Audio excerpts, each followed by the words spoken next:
മമ്മൂട്ടി എന്ന മഹാനടന്റെ കരിയറിലെ നെഗറ്റീവ് ഷെയ്ഡുള്ള അല്ലെങ്കിൽ മമ്മൂട്ടിയുടെ വില്ലൻ വേഷങ്ങളിലെ അഭിനയ സാധ്യതകളാണ് ഇന്നത്തെ ജി.പി.എസ് മീഡിയയുടെ വിഷയം. നായകനോ വില്ലനോ അങ്ങനെ അഭിനയ സാധ്യതയുള്ള ഏത് വേഷം ലഭിച്ചാലും കണ്ണും പൂട്ടി മമ്മൂട്ടി എന്ന മഹാനടൻ ആ റോൾ സ്വീകരിക്കും. ഇതിഹാസ സിനിമയായ പടയോട്ടത്തിൽ മോഹൻലാലിന്റെ അച്ഛനായി വില്ലൻ വേഷത്തിൽ അദ്ദേഹം കസറി അഭിനയിച്ചു. പിന്നീട് വന്ന പത്മരാജന്റെ കൂടെവിടെ എന്ന ചിത്രത്തിൽ ഒരു കൗമാരക്കാരനായ റഹ്മാനെ മരണത്തിലേക്ക് ഓടിക്കുന്ന അസൂയാബാലുവായ വില്ലനായി സൂക്ഷ്മമായ അഭിനയ പാടവം കാഴ്ചവെച്ചു.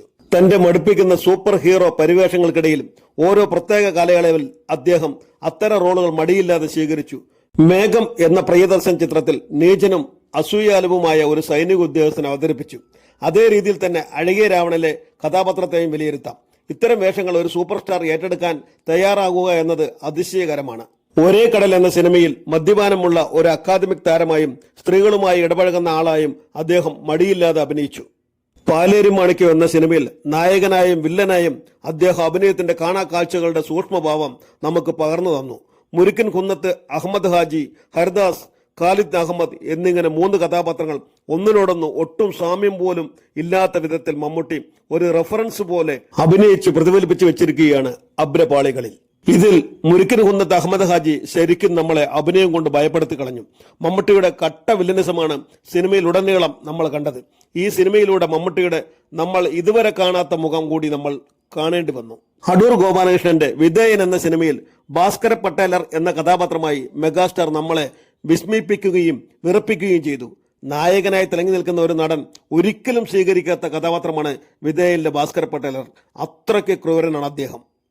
വടക്കൻ വീരഗാഥയിലെ ചന്തുവെന്ന വടക്കൻ പാട്ടുകളിലെ വില്ലന്റെ വേഷവും അഭിനയിച്ച് ആ ചിത്രത്തെ മലയാള സിനിമയിലെ എവർഗ്രീൻ ക്ലാസിക് ചിത്രങ്ങളിൽ ഒന്നായി അദ്ദേഹം ഉയർത്തി. പിന്നെ ഈ അടുത്ത കാലത്തിറങ്ങിയ ബ്രഹ്മയുഗം എന്ന സിനിമയിലെ കൊടുമൺ പോറ്റി എന്ന കഥാപാത്രം ആ സിനിമയെ ഒറ്റയ്ക്ക് തോളിൽ ചുമന്ന് മലയാള സിനിമയെ അദ്ദേഹം ഞെട്ടിച്ചു.